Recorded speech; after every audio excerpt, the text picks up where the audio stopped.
guys, welcome back to the channel. So yeah, I know, long time no see. And I'm just gonna remake this intro because I don't remember where I left off. My car was gone for so long. I don't remember where I left off after dropping the car off in Sarasota at Raw Racing. And to be honest with you, it was gone for I think about 3 weeks, getting the tune and, installation of all the bits that I asked him to install. And we did run into some snags. I'll let you guys in on all of that here in a little bit. But we got it all done. And I would like to say that I would like to be a little more excited about the way it turned out. And it's not that it turned out bad at all. It did not turn out bad. It's very, very aggressive. And I'm glad about the aggressiveness. That's what I wanted. But the car sounds like shit. So it was, the exhaust work was done by a shop that is not my typical shop. And I'm not saying that he did anything bad necessarily. It's not right yet as far as the sound goes. My car sounded good stock. It sounded good with the aftermarket, and now it sounds super raspy. I don't know. You guys you'll have to hear it. Okay, so let me show you guys what all we had done when I dropped the car off at Raw Racing for the last 3 weeks or so. They did install the Rotofab Big Gulp air intake for me. I asked them to do that. I figured if they're going to have it, they might as well go ahead and do some of this stuff for me.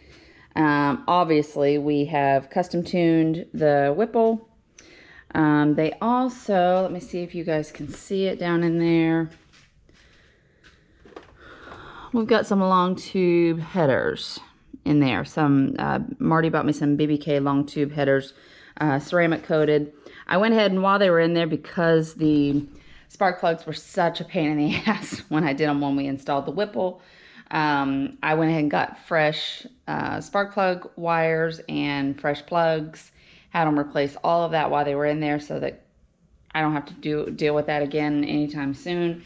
So we've got the Rotofab Big Gulp intake.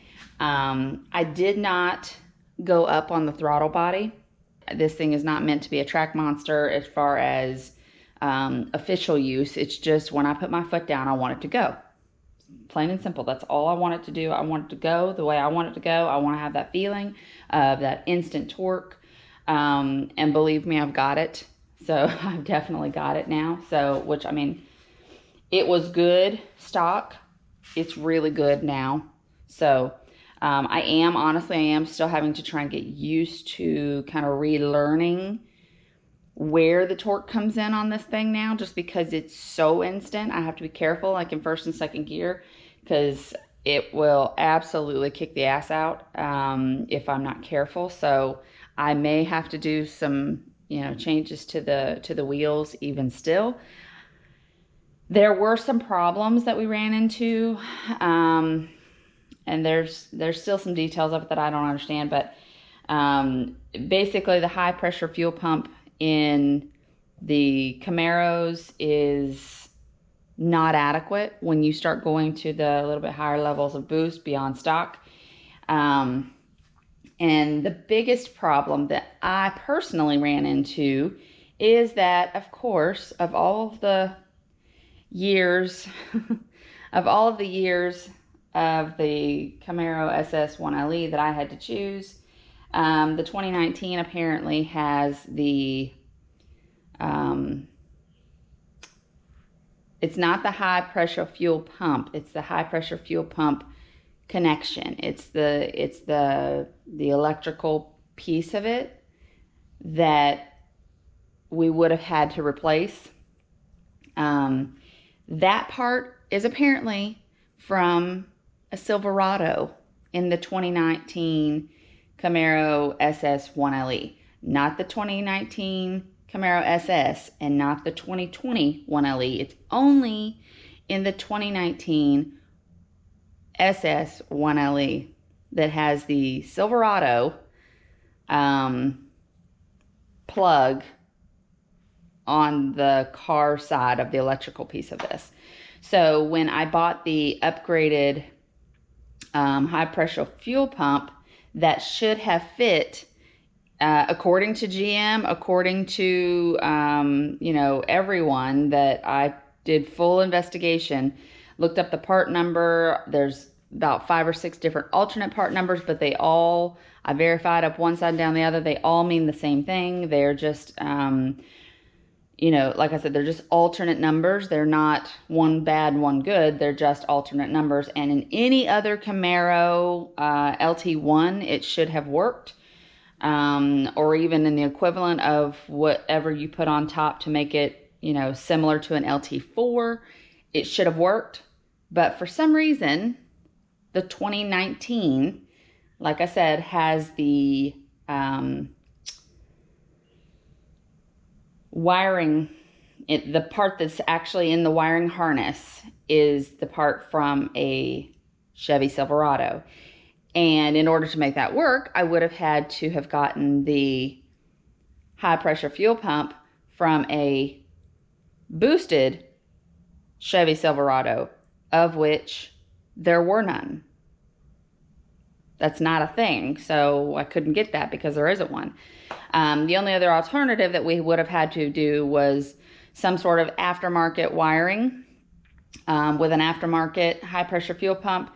That got into some really expensive numbers, and I wasn't willing to do that at this point. So we may address that at a later date, but I was not willing to address that at this point in time. So I told him just put the stock high pressure fuel pump back in it that goes with the SS1LE and the stock SS1LE, and you know, tune it to your best of your ability at that point.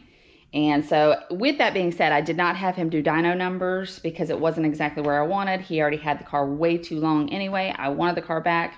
He could have kept it a little while longer and done the dyno and all of that, but again, my car was gone for 3 weeks, and with this car being down for so long, we're already down a car. And I know we have plenty of vehicles to drive, truly, but you know, I wanted my car back. It's the simplest way to say it. I wanted my car back, and it wasn't going to be exactly the way I wanted it, that I had originally planned in my mind anyway. So I said, you know what, just do the best you can do, make it, you know,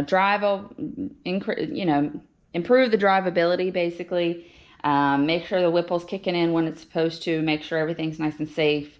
I don't have to be the highest horsepower Whipple Camaro out there. I just want it to be fun. I said, so make it fun, make it drivable, make it, you know, nice and safe. All right, guys, I'm going to start the car with the door open just so you can hear it. I'm not going to put the camera back behind the exhaust because I know it'll mess up the audio. It's way too loud. But I am going to do this with the garage door closed. Yes, I know I don't like doing this with the garage door closed, but it's almost a necessary evil at this point until we get the exhaust at least calmed down. I don't necessarily need it to be perfect or quiet by any means. I just need it controllable. And right now, like I said, with my NPP not working for whatever reason, I've got to, I got to do something. And right now, so what I do is I just start it, get that initial pop and bite or whatever the hell you want to call it. I get that done first and let it calm down just a little bit. And then I open the door and I go ahead and go. I like to warm up the car before I go, but right now it's just too loud. So I go and I drive a little careful and I just don't get on it until our temperature is up where it's supposed to be and, you know, car feels good and is happy and all that. So here we go. See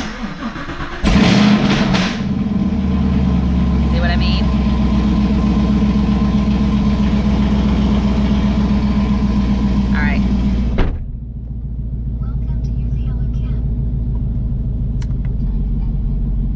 Oh shit, I got a Supra in front of me. Ain't she pretty? She's just blocking my way at the moment, so let me go over. Alright, so this is what we sound like at about 2,800 RPMs. See what I mean?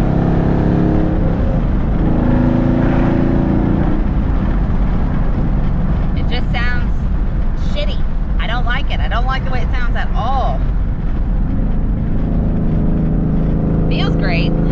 Sounds like shit. So, we'll see. I'm trying to get it fixed because otherwise I'm pretty happy with it. To be fair, I was pretty upset the first night that I picked it up because it was so freaking touchy and it was pouring rain, so I couldn't do anything. I was having to be so careful.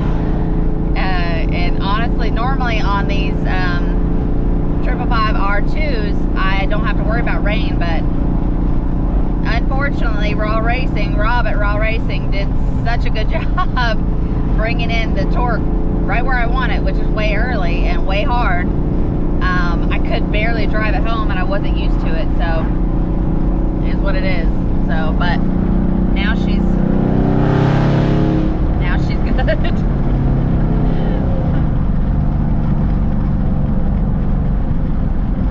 I know the people, if there's anybody ever that drives behind me right now, I know they freaking hate me because this thing is so obnoxious. So obnoxious. And I was going for loud and fast and fun, not obnoxious. So now starts the fine tuning and calming this beast down as far as sound goes. I can deal with the power. I figured it out. I know where my throttle is touchy and I'm a little more careful. It doesn't make a difference if I'm in a racing situation. I just hit the throttle and go. I gotta be careful not to kick the tires out, but if the tires are nice and warm, I don't have a problem. But yeah, it's the sound that it just, as soon as I hear it, it just, it makes me want to come off the throttle because it just sounds so bad. Now thankfully I've got zero drone on the inside or anything like that. No drone. But that's also because I put the stock muffler back on. So I need it to be right, because if I'm gonna drive this car, I want all of my senses to enjoy what's going on. So, you know, I want the car to feel good, but at the same time, if every time I make it do what it's supposed to do as far as throttle goes, if I cringe because of the sound of it, then I'm gonna be a whole lot less likely to enjoy my car to its full extent. So we'll see what happens.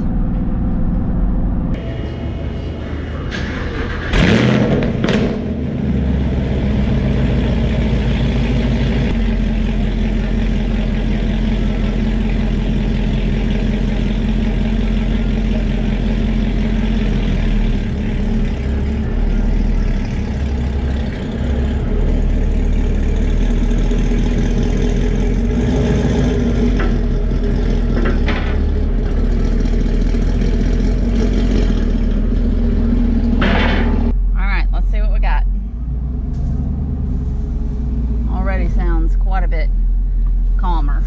I know that. I can tell that.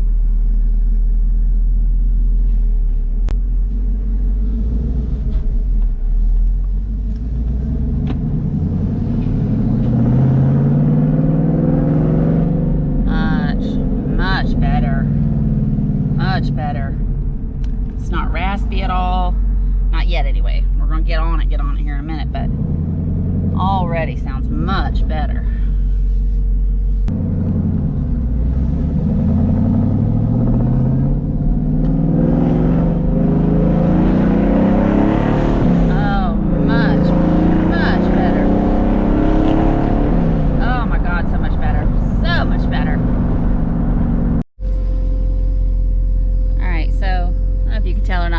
Just idling, it already sounds deeper.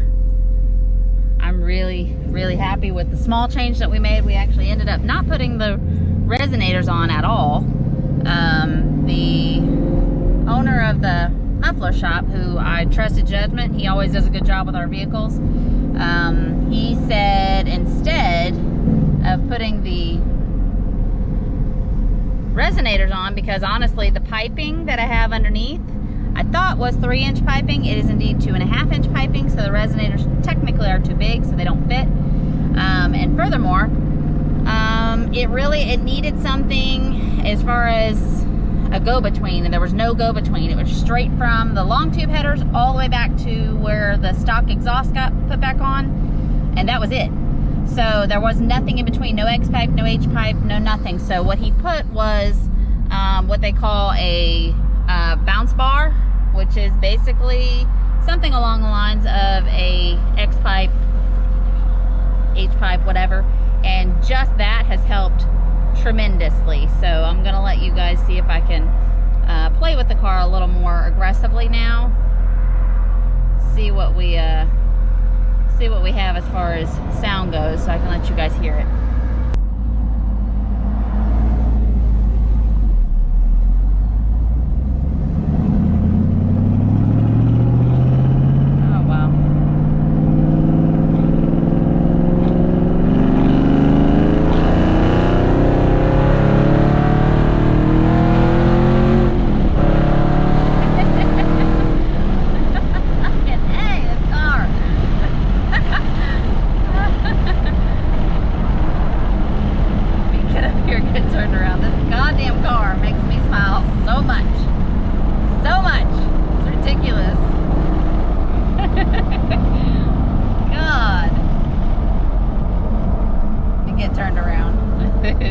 I can't do a whole lot of that because it is the middle of the effing day. It is the middle of the day, and you know. Alright, here's first gear. Honestly, I was in third gear a few minutes ago when I took off. I didn't realize.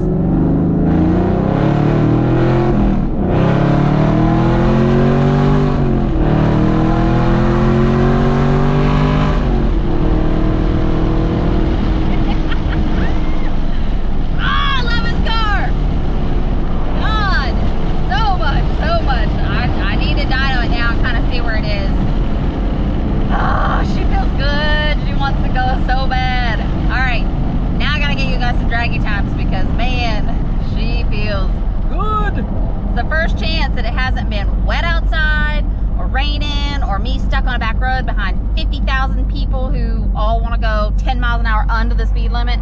It's the first time I've had a chance to really open her up, that I haven't started to open her up and then the exhaust sounded like hell, so I stopped. So sounds great now, and now that's all I want to do. So here we go again.